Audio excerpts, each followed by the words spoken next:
दोस्तों 1 सितंबर को हमारा कक्षा 12वीं का गणित में सब्जेक्ट का त्रैमासिक परीक्षा का पेपर होने वाला है। और जैसा कि आप सभी जानते हैं कि हमारे जो भी पेपर में अभी क्वेश्चन आ रहे हैं, क्वेश्चन बैंक से पूछे जा रहे हैं जो त्रैमासिक परीक्षा के लिए स्पेशल जारी हुआ है। तो अगर आपको मैथ में फुल स्कोर करना है तो क्वेश्चन बैंक आपको तैयार करना पड़ेगा। ओके, तो यहाँ हम देखते हैं तो आपके टोटल 6 अध्याय आपके आ रहे हैं त्रैमासिक परीक्षा में।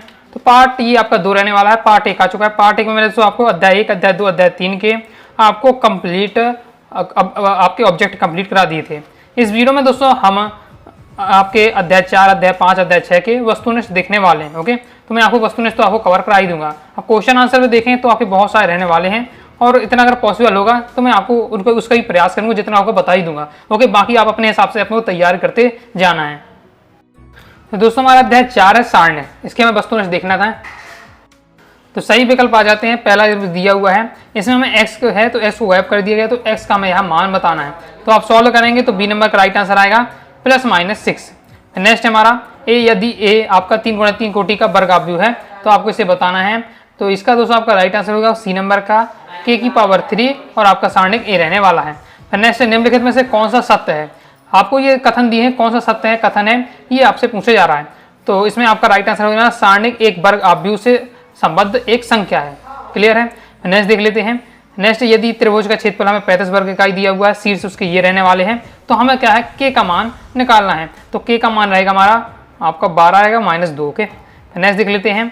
फिर नेक्स्ट, यदि a 3 × 3 कोटि का वर्ग अवयव है तो हमें आपको इसका मान बताना है। तो 5वें का दोस्तों आपका राइट आंसर होने वाला है बी नंबर का a सारणिक स्क्वायर आपका रहेगा। नेक्स्ट देख लेते हैं तो ये किसके बराबर होने वाला है। तो 6वें का दोस्तों आपका राइट आंसर होने वाला है बी नंबर का। फिर नेक्स्ट देख लेते हैं तो इसमें आपको ab⁻−1 का मान बताना है। तो राइट आंसर दोस्तों आपका रहने वाला है बी नंबर का। इसमें आगे देख लेते हैं तो ये हमारा 8वां है। 8वें का राइट आंसर हमारा होने वाला है इसमें डी नंबर का। ओके,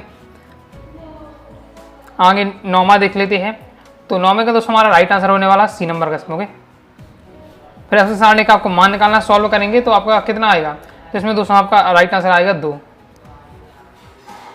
फिर इसमें आपको अवयव उप सारणिक पूछे जा रहे हैं। सारणी कितना है, अवयव 1 का उप सारणिक पूछा जा रहा है। तो राइट आंसर आपका क्या रहने वाला है 3 होने वाला, यानी DS का हो जाएगा राइट आंसर। फिर नेक्स्ट देख लेते हैं तो नेक्स्ट का आपका राइट आंसर 4 का सेकंड आपसे पूछा जा रहा तो 2 आएगा, यानी A आपका राइट आंसर हो जाएगा। आगे देख लेते हैं। नेक्स्ट देख लेते हैं।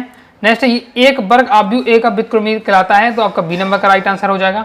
फिर आगे देख लेते हैं तो इसमें राइट आंसर आपका सारणिक a = 2 होगा 0। ये कंप्लीट हो जाता है। अब आ जाता हमारा एक शब्द एक वाक्य में उत्तर। तो इसमें हमारा ये दिया हुआ है, इसका हमको मान बताना है। तो मान आप सॉल्व निकालेंगे तो इसका राइट आंसर आपका 1 आएगा।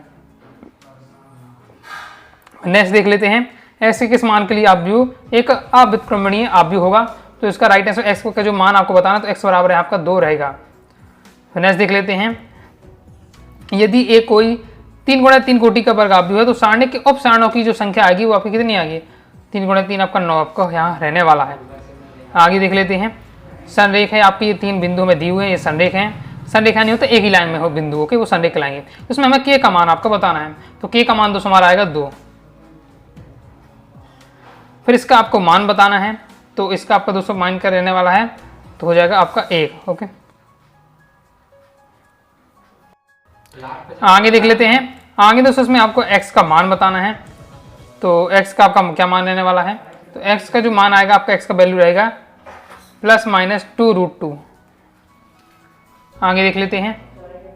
आगे, यदि किसी सारणिक की कोई पंक्ति या स्तंभ के सभी अवयव शून्य हो, सारणिक का मान क्या होगा। तो सारणिक का मान होगा 0। यदि कोई पंक्ति या स्तंभ के अवयव सब शून्य है तो उसका जो सारणिक का मान आएगा 0 आएगा या 0 आएगा। अब 3 × 3 कोटि का वर्ग अवयव है तो संबंध हमें इसमें दोनों बताना है। तो आपका क्या होने वाला है, तो A इनवर्स 1/, सारणिक के अंदर आपका ये रहेगा, फिर आपका ये रहने वाला है।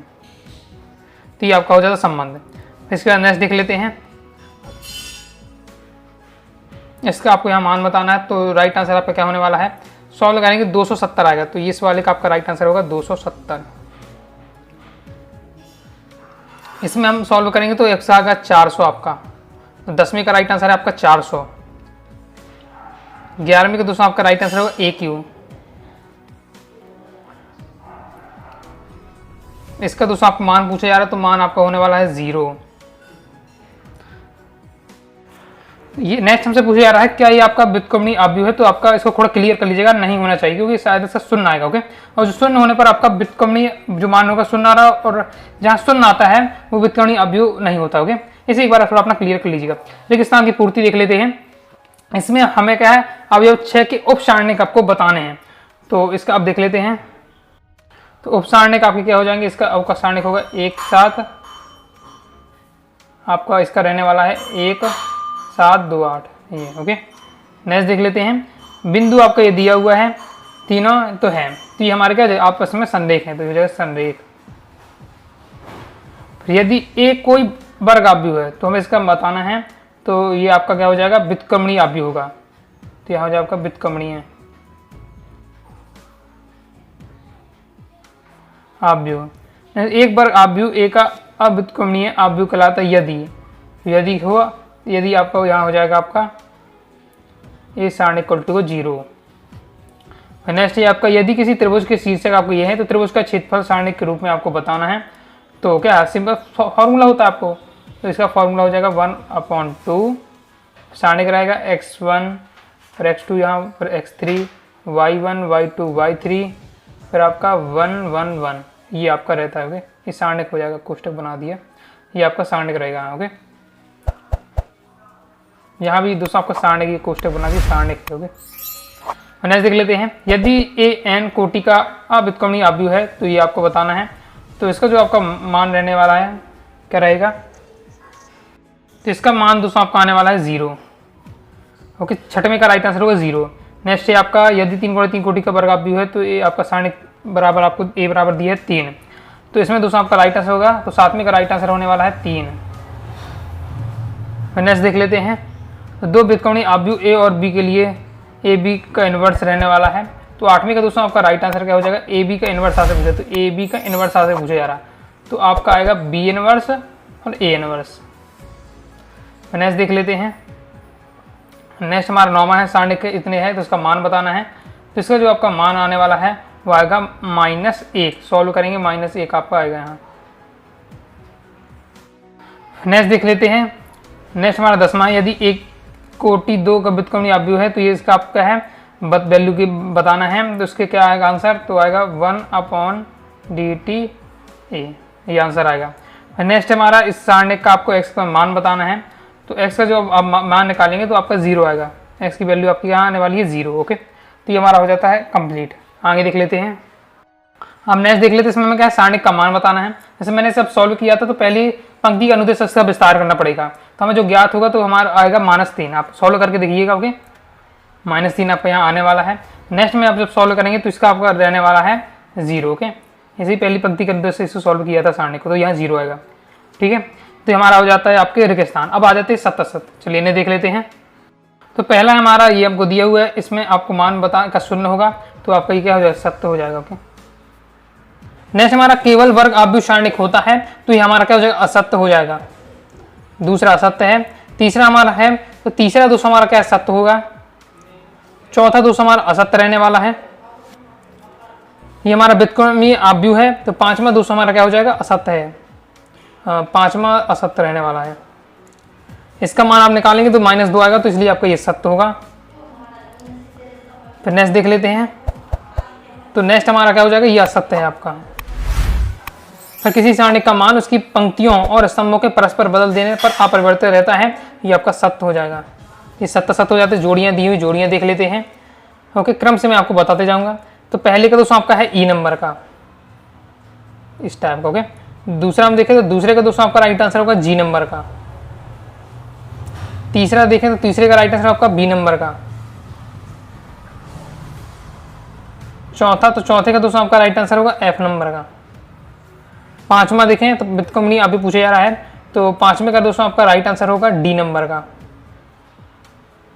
छठवां का देखें तो छठवें का दोस्तों आपका राइट आंसर होगा सी नंबर का।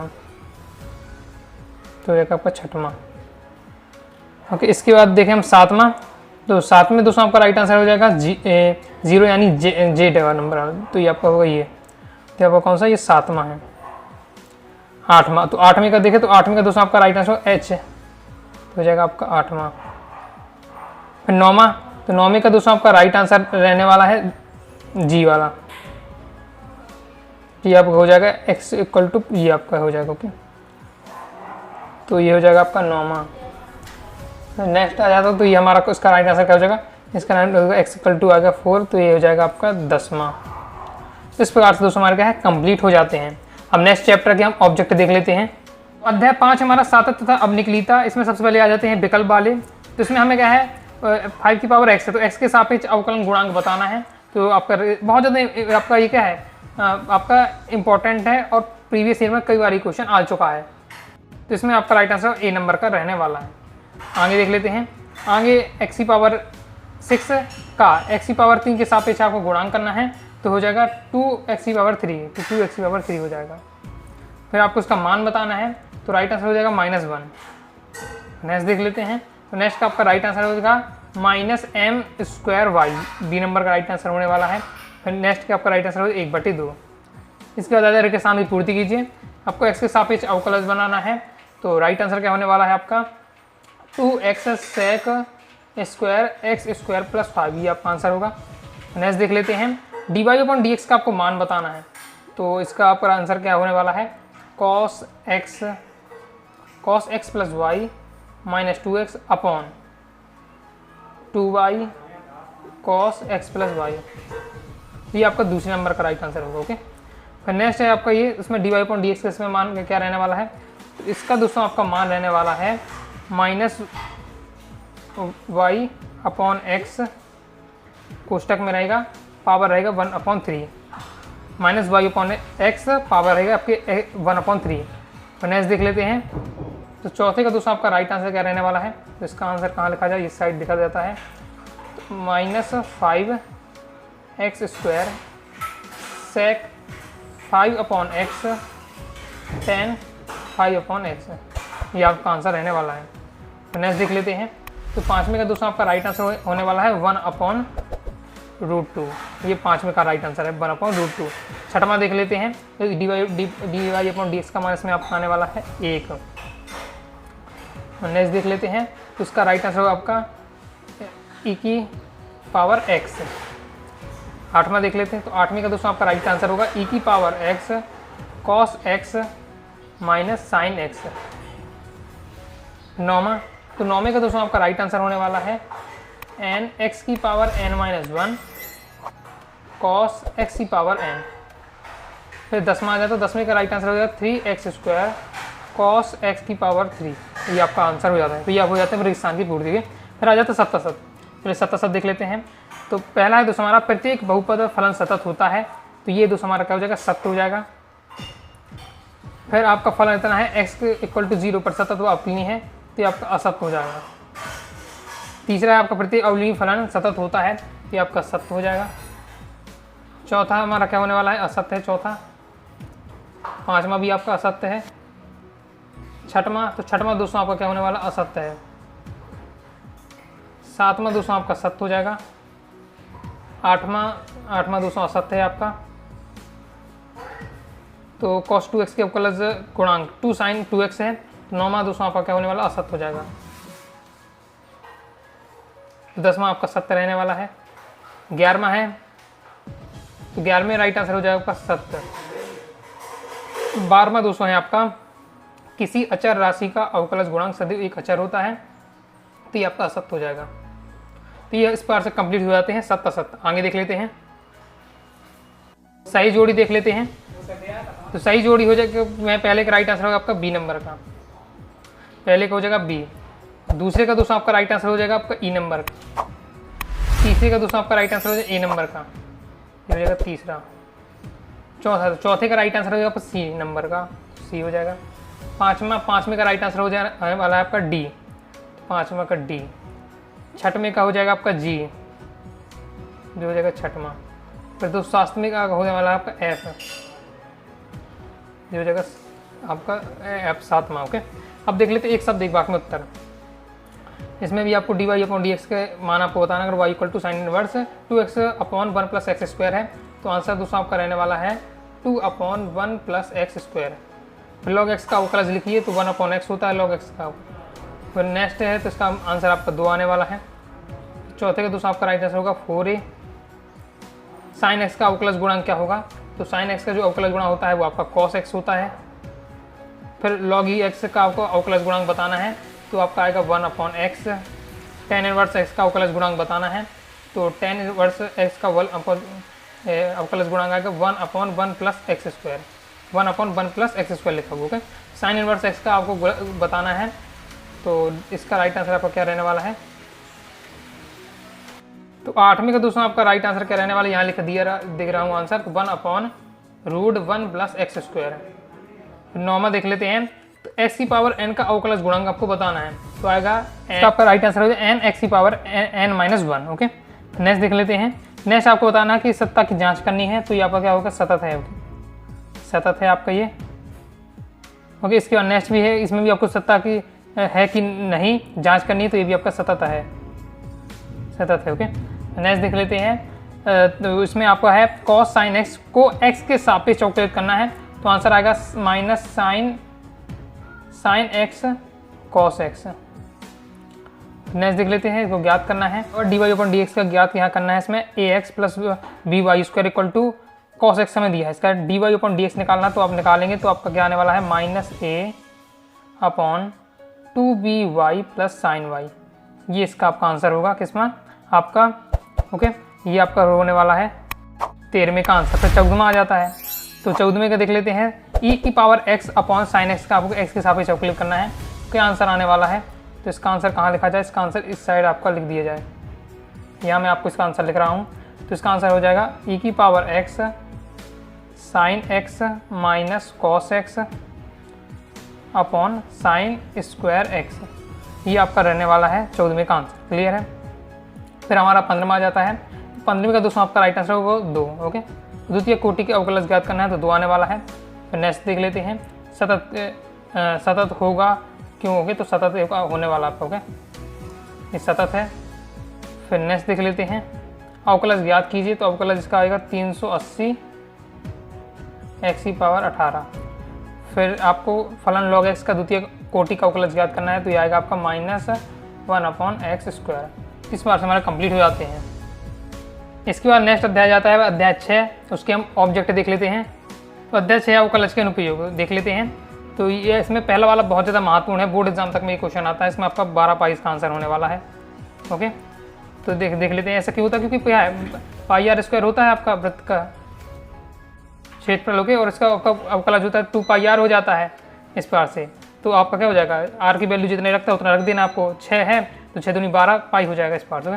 फिर नेक्स्ट देख लेते हैं। तो इसमें तो ये सब आपके एनसीईआरटी बुक में है और एनसीईआरटी बुक वाले हमेशा पूछे जाते हैं। इसका राइट आंसर आपका डी नंबर का 126 है। फिर नेक्स्ट देख लेते हैं। तो इसका दोस्तों आपका राइट आंसर रहने वाला है डी नंबर का होगा इनमें से कोई नहीं। इसमें भी देखें तो इसमें भी आपका राइट आंसर डी नंबर का इनमें से कोई नहीं वाला। फिर आगे देख लेते हैं तो इसका राइट आंसर हो जाएगा आपका, इसमें राइट आंसर होने वाला है 0-2 वाला, तो डी नंबर का राइट आंसर होगा। तो इसमें आपका राइट आंसर होने वाला है 3। फिर नेक्स्ट आ जाता है 7वां। 7वें उच्चतम मान बताना है तो इसका राइट आंसर होने वाला है आपका 1/3। इसे थोड़ा आप क्लियर कर लीजिएगा, इसका ये से ये लग रहा है, बाकी आप थोड़ा इसे अपनी तरफ से क्लियर कर लीजिएगा।